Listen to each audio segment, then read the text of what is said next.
দেখেন, বাংলাদেশের সবচাইতে জনপ্রিয় এবং বড় একটি দল হচ্ছে বাংলাদেশ জাতীয়তাবাদী দল।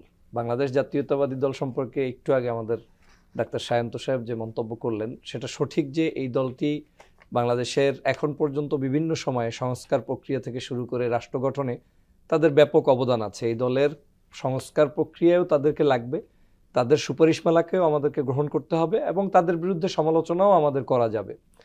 বাংলাদেশের যেই জায়গাটায় আপনি একদম রাইট পয়েন্টে আছেন যে বিএনপি শহীদ রাষ্ট্রপতি জিয়াউর রহমান যে পলিসিটা বাংলাদেশের জন্য রেখে গিয়েছেন সেই জায়গাটাতেই যেতে চায়।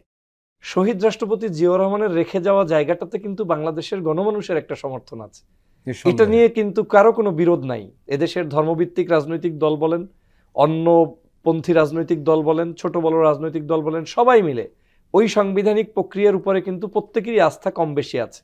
ছোটখাটো সমালোচনা সবসময়ই থাকবে, কিন্তু বেশিরভাগ জায়গাটায় আছে যেটা বিএনপি গতকালকের এই যে সাম্প্রতিক সময় আলোচনা করলেন, তাদের সেখানে সালাউদ্দিন সাহেব একদম কারেক্ট পয়েন্টে মন্তব্য করেছেন, যেটা আমার কাছেও ভালো লেগেছে, যে তারা পঞ্চদশ সংশোধনীর পূর্বের অবস্থায় ফিরে যেতে চায় এবং যেখানে ধর্মনিরপেক্ষতার কোনো স্থান নেই, যেখানে ইসলামিক আপনার বিশেষ করে আল্লাহর উপর পূর্ণ আস্থা এবং বিশ্বাস যেটা রয়েছে সেটাকেই তারা আবার ফিরে যেতে চায়।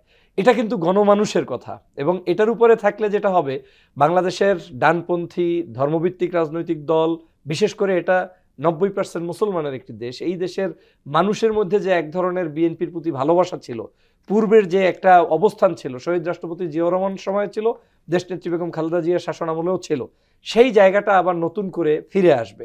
আমার কাছে মনে হচ্ছে যারা মাঝখানে বিপথে কথা বলেছে, দু চারটি মন্তব্য করেছে, মনে মনে ভাবা শুরু হয়ে গিয়েছিল যে শেখ হাসিনার মতো কিছু মন্তব্য করছে, 71-72-এর সংবিধানে ফেরত যেতে চায়, আমার মনে হচ্ছে তারা বিভিন্ন কোনো না কোনো কারণে কারো ফাঁদে পড়ে এই ধরনের মন্তব্য করেছে।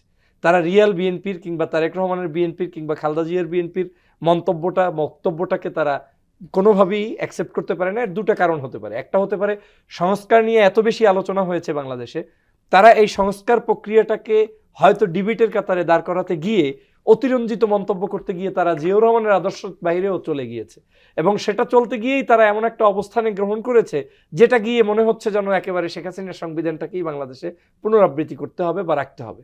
বাংলাদেশের জনগণ কিন্তু সংস্কার চায়। আপনি দেখেন, আজকের এই সংস্কারের কোনো নতুন করে কোনো আলোচনার প্রয়োজনই হতো না যদি আজকের এই মুহূর্তে শেখ হাসিনা গত 16 বছর এই সংবিধানটাকে কেটে ছিঁড়ে নিক্ষিপ্ত না করত। যদি সেই জিয়াউর রহমানের আমলেরই সংবিধানের প্রক্রিয়াটা থাকতো, হয়তো আমাদের সংস্কার প্রক্রিয়ার মধ্যে নতুন নতুন কিছু সংযোজন হতো, কিন্তু অনেক বিষয় কিন্তু এখন মীমাংসিত থাকতো, যেটা নিয়ে আলোচনারই প্রয়োজন ছিল না। কিন্তু শেখ হাসিনা কি করেছে? শেখ হাসিনা প্রত্যেকটা ইস্যুকে তার মতো করে সাজানোর জন্য, বিদেশি বিভিন্ন এজেন্ডা বাস্তবায়নের জন্য, এবং সংবিধানটাকে একটা সেলিমি খেলাধুলার মতো ব্যবহার করার জন্য সে এই কার্যক্রমগুলো করেছে। আমি মনে করি এই জায়গাটায় বিএনপি সঠিক ভূমিকা পালন করেছে, এবং বাংলাদেশের জনগণ কিন্তু তাদের প্রতি এই জায়গাটা অবশ্যই ভালো একটা বিষয় বলা হয়েছে, যেটি আমরা আশাবাদী হতে পারি।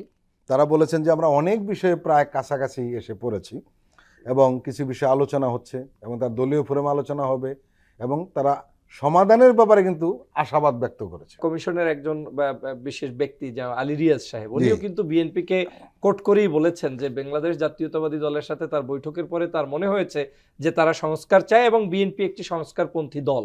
এই সংস্কার প্রক্রিয়াকে তিনি স্বাগত জানিয়েছে, এবং পূর্বেও বিএনপি যে বিভিন্ন সময় সংস্কারের পক্ষে সেটা কিন্তু সেও স্বীকার করেছে। এবং আমরা সাম্প্রতিক সময় তাদের বক্তব্যগুলো থেকে এটা দেখতে পাচ্ছি যে তারাও এই মুহূর্তে বেসিক যে বিষয়গুলোর সংস্কার দরকার সেটা কিন্তু বিএনপি এখন চাচ্ছে। তবে আমি এটাকে স্বাগত জানাই, এবং রাজনীতিতেও আপনি দেখবেন গত এক সপ্তাহে বাংলাদেশে কিছুটা পজিটিভ মানে গ্রো হচ্ছে। জামাত, বিএনপি তাদের কথাবার্তার ধরনে একটু ধরেন 180-70 এর কাছাকাছি অবস্থান করছে, এবং এটা কিন্তু আমাদের বাংলাদেশের রাজনীতিতে সংস্কার প্রক্রিয়াতে এবং নির্বাচনী প্রক্রিয়াতে আমি মনে করি আগামীর বাংলাদেশ গঠনের জন্য একটা অত্যন্ত সঠিক ভূমিকা পালন করবে। এবং সর্বশেষ বলতে চাই যে সংস্কার প্রক্রিয়াটা যে কোনো মূল্যে বিএনপি, জামাতকে এবং আরও ছোটোখাটো রাজনৈতিক দলগুলোকে এক টেবিলে আনতেই হবে। তাদের মতামতের উপরে ভিত্তি করেই যখন সংস্কারটা পূর্ণাঙ্গ রূপ নিবে, তখনই মূলত বাংলাদেশের এই সংস্কার প্রক্রিয়াটা স্থায়ী হবে, এবং সেটা দিয়েই আগামীর বাংলাদেশ গঠন করা সম্ভব হবে।